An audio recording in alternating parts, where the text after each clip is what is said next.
We are talking about a man who grew up in a house without indoor plumbing, someone who was subject to the brutal realities of segregation in rural Missouri, a kid who had to use a chamber pot just to get through the night. And yet today, he is the founder and chairman of Worldwide Technology, a global tech behemoth worth, what, $20 billion? He's recognized as the wealthiest Black American. So the question is, how does a journey like that even happen? From a chamber pot to a CEO's chair commanding an $11 billion fortune. How? That arc, I mean, that's what makes this story so incredibly compelling. It really is a fundamental question of American enterprise and resilience. Welcome to the Deep Dives. I'm your host, and today we are executing a mission. We're going to try and distill the essential lessons from all the sources we have on the life and business philosophy of David Steward, the chairman of WWT. And this isn't just another story about getting rich. It's about building a whole new kind of corporate culture. Exactly. Our mission today is to move past those just staggering financial numbers, the $11.4 billion net worth, and to really understand not just how he built this incredibly sophisticated company, but why his approach to leadership, to inclusion, to faith fundamentally reshaped his entire industry and created a company that is, consistently called one of the best places to work in America. Okay, let's unpack this. And I think to really get the scale of the achievement, we have to start right at the beginning, at those challenges that really forged the man we see today. He was born in Chicago in '51, but the real story, that foundational part, starts when his family relocates. That's right. He was one of 8 children, and when he was only 2, they moved to his mother's hometown of Clinton, Missouri. Clinton, Missouri, small town. Very. About 10,000 residents at the time.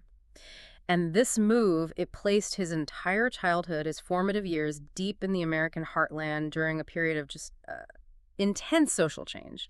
The sources, they paint a really stark picture of the conditions. I mean, their house was small, and it lacked the most basic 20th century amenities. We're not talking about small inconveniences here, are we? No, not at all. This is the daily grind of survival. No indoor plumbing meant every single drop of water had to be drawn from outside. And yes, they relied on a chamber pot, which had to be emptied every single day. Wow. And on top of that, no central heating system. Missouri winters are no joke, so that was a constant physical battle. That kind of reality means everyone has to pull their weight, right? The whole family has to contribute. It does. And that's where necessity became the mother of his very first business lesson. The sources all point to the incredible influence of his father, Harold Lloyd Steward. The man David Steward later called, what was it? The first entrepreneur he ever knew. Right. And this is where the story of discrimination kind of flips and becomes a lesson in pure determination. See, Harold Steward was a trained, highly skilled mechanic. But because of the racial discrimination of the 1950s. He was completely barred from practicing his trade. The local garages, the shops, they just wouldn't hire him. He had the skills but was blocked from using them. So he didn't give up. He had to innovate just to survive. Exactly. The discrimination didn't lead him to dependence. It sparked this relentless, multifaceted entrepreneurship. He bought a few acres of land on the edge of town, started a small farm, cows, chickens, hogs, just to put food on the table for 8 kids. But that wasn't enough on its own, I'm guessing. Not even close. He took on every hard, odd job you can imagine. Janitorial work, night watchman shifts, he hauled the town's trash, and then there was the incredibly back-breaking job of delivering coal house to house. It sounds like he was running a whole portfolio of micro-businesses, all fueled by just sheer will. That's a perfect way to put it. And the key takeaway for young David was the pride that came with that independence. His father had this unwavering dignity, and he absolutely refused to take welfare, no matter how hard things got. And that choice, it instilled this powerful ethic in all his children. That entrepreneurship, even at its most humble, is about self-reliance, teamwork, and an absolute commitment to deliver on your word. The lesson was so clear. Don't wait for permission. Don't wait for acceptance. You build your own path. But that economic hardship, it was tied directly to the daily reality of segregation, wasn't it? What did that actually look like for a kid in Missouri in the 50s and 60s? Oh, it was constant. And it was humiliating. I mean, we're talking about segregated schools, so Black students were forced into separate, usually inferior facilities. It meant being forced to sit up in the balcony at the local movie theater. And maybe the most visceral example the sources cite. The swimming pool. The swimming pool. Being completely barred from using the town's public swimming pool. A simple summer pleasure available to every single white child in Clinton. It was a daily, public reminder that the community saw him as second class. And that leads us to a really defining moment, a first test of challenging those barriers head-on, a climax moment, really. It was. In 1967, a 16-year-old David Steward, he joins this small, courageous group of African-American high school students, and they decide they've had enough. They integrated the Clinton public pool. They successfully participated in the integration of the pool. And you have to understand, this wasn't just a political act. It was a psychological turning point.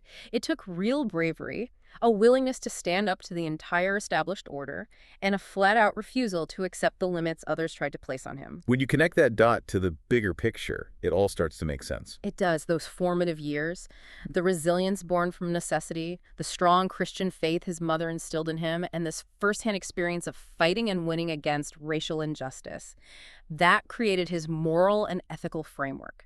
That framework, defined by self-determination and this refusal to accept limitations, that became the DNA of what would later guide a multi-billion-dollar global company. It's totally logical. Yeah. The man who fought for the right to swim in a community pool would one day build a company where he controlled the culture, the rules, the opportunities. So after this period, he goes to college, graduates from Central Missouri State University in 1973 with a degree in business management. But the timing could not have been worse.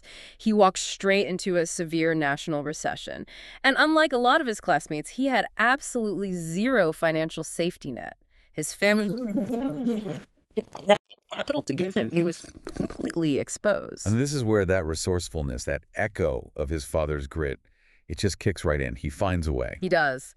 His first act of, let's call it, corporate self-funding was securing a loan for just $300 from a local banker. That was his seed money. $300. $300. He packed everything he owned into a single knapsack, and in a move that sounds almost like something out of a novel, he hitchhiked 200 miles to St. Louis to stay with his sister. He just believed there was more opportunity in the city. $300 in a backpack. That's the real start of an $11 billion fortune. It is. He found some work as a substitute teacher at first, but then he quickly moved into an executive role with the Boy Scouts of America. Which must have been his first real taste of high-level organizational management. Exactly. He was learning the mechanics of a large, complex organization. And his corporate career over the next 10 years, it was less about finding a permanent home and more about acquiring a diverse set of critical skills that he would later synthesize at WWT. He joined Wagner Electric in '74. But that was pretty short-lived. It was. But then he made a really significant move into transportation, and this proved to be pivotal. Absolutely. In 1975, he takes this groundbreaking role at Missouri Pacific Railroad. He was the first African-American to sell rail services for the company. And that role was transformative for two big reasons. First, just breaking that barrier in a huge traditional industrial sector was a massive achievement in itself. Right. But second, and way more important for his future, it forced him to master logistics, complex contract negotiations, and high-stakes B2B sales. He was learning how massive industrial operations really worked from the inside out. He wasn't just selling widgets. He was structuring the movement of millions of tons of freight. That takes serious intellectual horsepower. And he clearly excelled. Because in 1979, he takes the next logical step into an even faster, more competitive world. Federal Express. FedEx. At FedEx, the sales culture was and is famously aggressive. And he thrived in it. By 1981, so just 2 years after joining, he's named Salesman of the Year and gets inducted into the Federal Express Sales Hall of Fame. I mean, this is peak corporate success. He has stability, a great income, recognition. But the sources all point to this internal conflict that came with that success. Despite all the awards, he felt constrained. That's the crucial turning point. He was successful for someone else, not for himself. He had this moment of reflection, right, where he realized no matter how hard he worked or how much revenue he brought in, He was still just building someone else's equity. He wanted the control. He wanted the autonomy. He wanted the deep satisfaction of building something from the ground up, guided by his own vision, his own values. So in 1984, he risks it all. He's a married father of 2, he's got a mortgage, and he walks away from that Hall of Fame career. And he starts his first company, Transportation Business Specialist, with a $2,000 loan. And again, he turns to his father for that initial capital. Just think about that risk appetite. He's betting his family's entire security on this really niche idea. A really niche idea. Railroad freight bill auditing. He used his deep insider knowledge from Missouri Pacific to help companies audit their freight bills for overcharges. And it worked. It worked well enough that he could start a second venture, this one focused on auditing for undercharges, where the railroad hadn't charged clients enough. And that small-scale success, it proved two things. His expertise was incredibly valuable, and he was a really effective operations manager. And this is where it gets really, really interesting, because this auditing work, which sounds so unglamorous, it leads directly to the founding of a massive technology company. The big shift happens in 1987. Yes. His company, Transport Administrative Services, lands this just monumental contract. Union Pacific Railroad hires them to audit 3 years' worth of freight bills. And we're talking about an astronomical amount of data. $15 billion worth of rate information for a single client. Now, trying to audit that much data manually, or even with the basic computers of the time, it would take in a huge team years. For a small startup in 1987, managing $15 billion of billing data seems functionally impossible. How did they even begin to tackle that? Well, necessity forced innovation. This is the hallmark of true entrepreneurship, right? They couldn't use off-the-shelf software, so they had to develop their own internal bespoke solution. So they built their own system? They engineered a specialized local area network, a LAN, specifically designed to process all this freight bill data and manage the audit workflow. We should pause on that for a second. Building a specialized LAN for this in 1987. What does that really mean? It means they inadvertently became an early-stage systems integrator. They weren't just buying PCs. They were writing custom code, linking machines together, optimizing a network architecture for very specific, very complex business problems. And the result? The result was revolutionary. The audit process, which should have been cripplingly slow, was completed a staggering 40 times faster than traditional manual methods. 40 times faster. 40 times faster. They demonstrated a level of technological superiority that just solved a massive business headache. And that speed, that efficiency, that led to his second and most crucial epiphany. Exactly. He realized his passion wasn't in auditing bills. That was just the vehicle. His true calling was using technology to completely overhaul and revolutionize traditional business practices.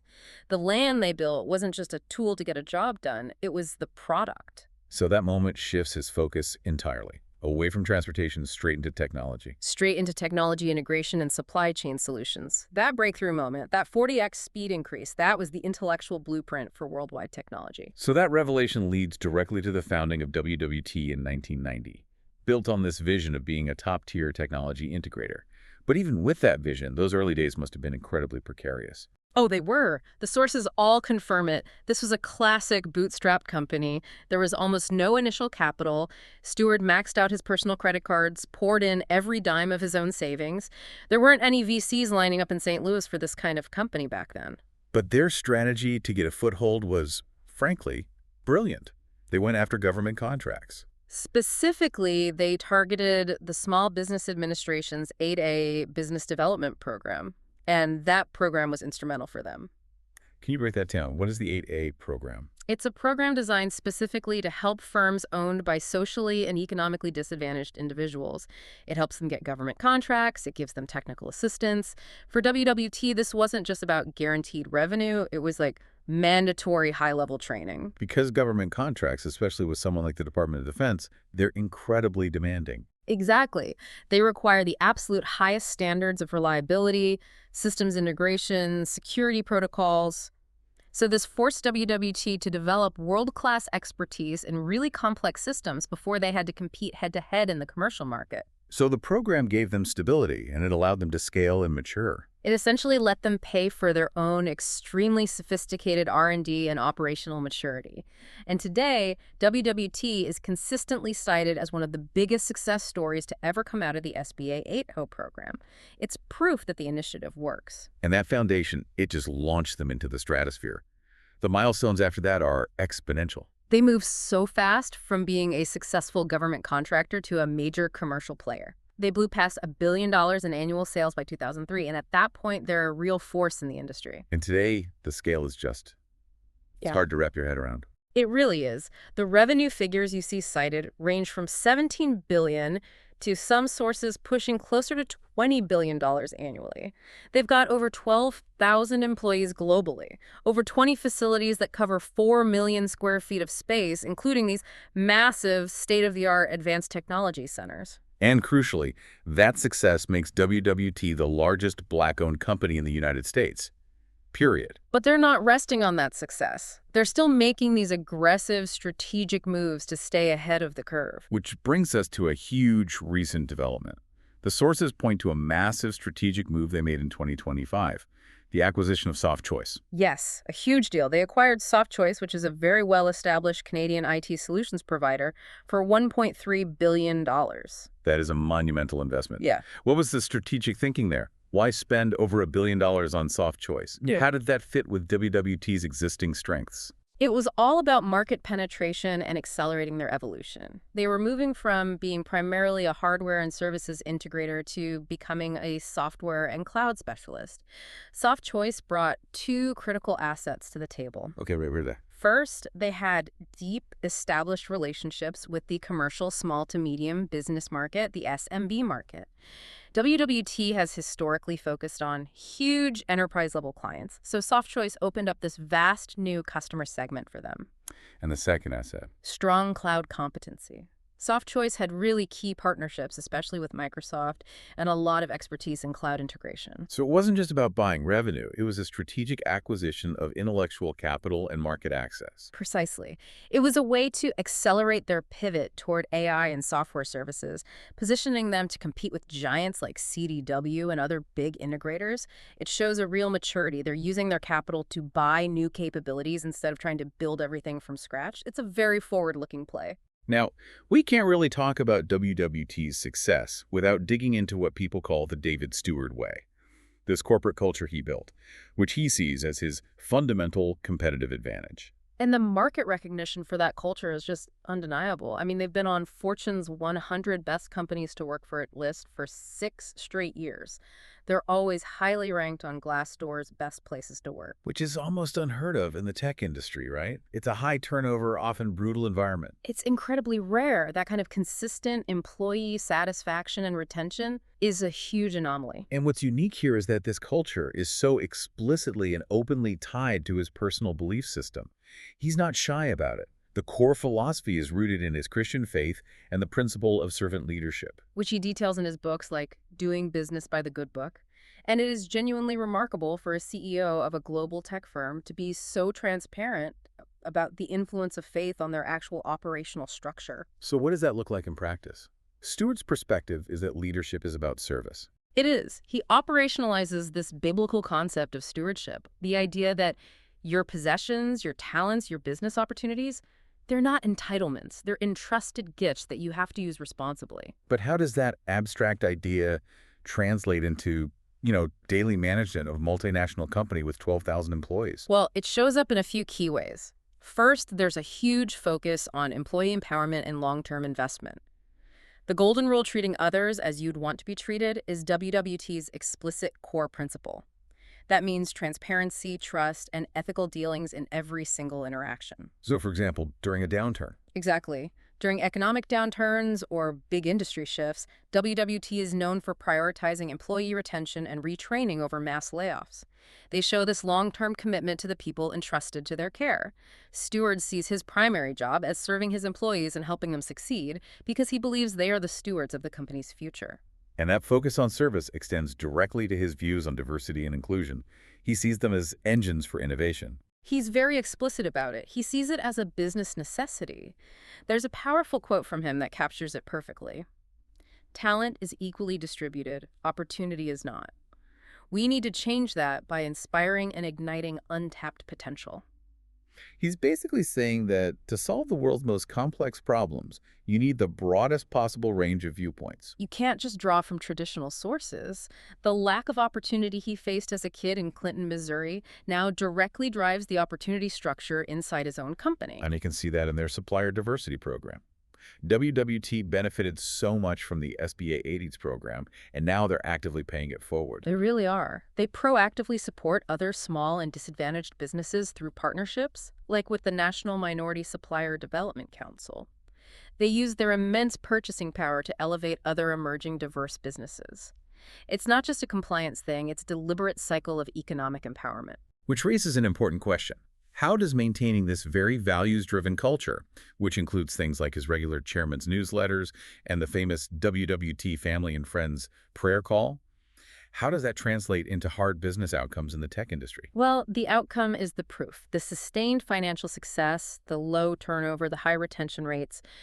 It all suggests that treating people with integrity and fostering deep trust actually creates a more resilient, more innovative, and dramatically more productive workforce. You keep your institutional knowledge, you attract top talent who want to work for a company with principles. And you build stronger, more ethical relationships with your clients.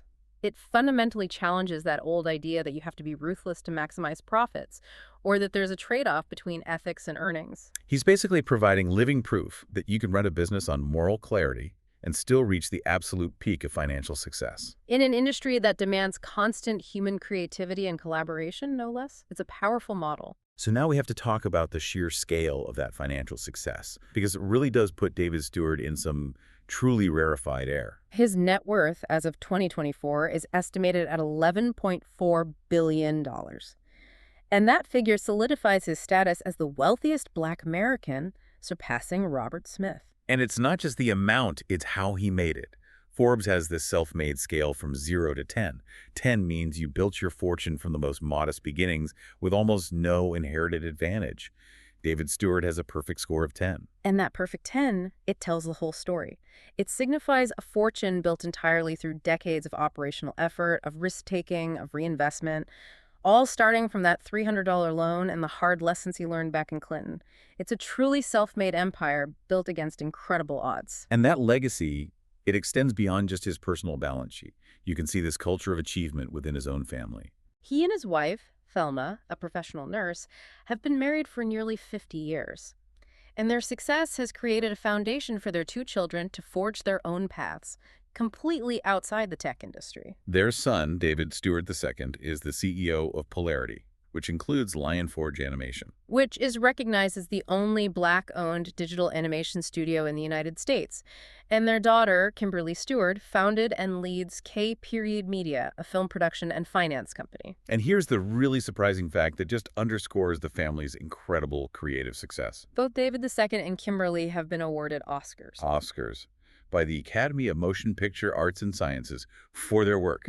I mean, that is an extraordinary legacy of entrepreneurial and artistic achievement spanning technology, finance, and the creative arts. It just demonstrates the power of a legacy that values independent achievement and influence no matter the field. Beyond his family, his philanthropic work, mostly through the Steward Family Foundation, it really focuses on creating positive change and addressing systemic disadvantages. You can see the echoes of his own childhood in it. It's deeply personal and very hands-on. He's a major supporter of the United Way of Greater St. Louis, where he didn't just write a check. He chaired the annual community campaign and made it one of the most successful in its history. And you see these very specific investments in creating pathways to opportunity. For instance, he's a huge supporter of Concordance. Right, a nonprofit that offers this holistic program designed to drastically reduce reincarceration rates. It's a direct investment in that cycle of opportunity that he believes in so strongly. And then there's support for the arts and healthcare, too. The David and Thelma Steward Institute for Jazz Studies and scholarships for African-American nursing students. And we have to talk about his personal, high-profile commitment to diversity in a field that seems completely unrelated to tech. Auto racing. He's a huge fan, right? And WWT is the title sponsor of the Worldwide Technology Raceway. And that sponsorship is explicitly tied to an ethical commitment to bring more diversity to the sport. It goes beyond just branding. He personally supported Darrell Bubba Wallace Jr. Right, he was a mentor to him. He was. He acted as a behind-the-scenes counselor during that whole historic stand Bubba Wallace took against the Confederate flag in NASCAR. Steward used his own influence and experience to guide him through that incredibly high-stakes, polarized public moment. And his family played a key role in correcting a historical injustice in the sport. They did. They were instrumental in making sure NASCAR finally recognized Wendell Scott's historic 1963 win, the first, by an African-American driver in the Cup Series, by finally presenting the family with the trophy in 2021, almost 60 years later. It just shows a commitment to using his influence to enforce moral clarity. It shows that his values really do inform every part of his life. But we do have to acknowledge the complexities that come with this level of influence. And that means we have to explore his involvement in political advocacy. And we have to do it maintaining strict neutrality on the policy itself, just reporting what the sources say. Right. So we have to state the facts as they're presented regarding this ethical crossroads that came up in 2019 around political funding in Missouri. It involves his funding of a dark money 501c4 nonprofit called Kingdom Principles. And just to clarify for everyone, a 501c4 is a nonprofit for social welfare organizations. They're legal, but they're often called dark money groups because they are not required to disclose their donors publicly. Which allows wealthy individuals to influence political outcomes anonymously.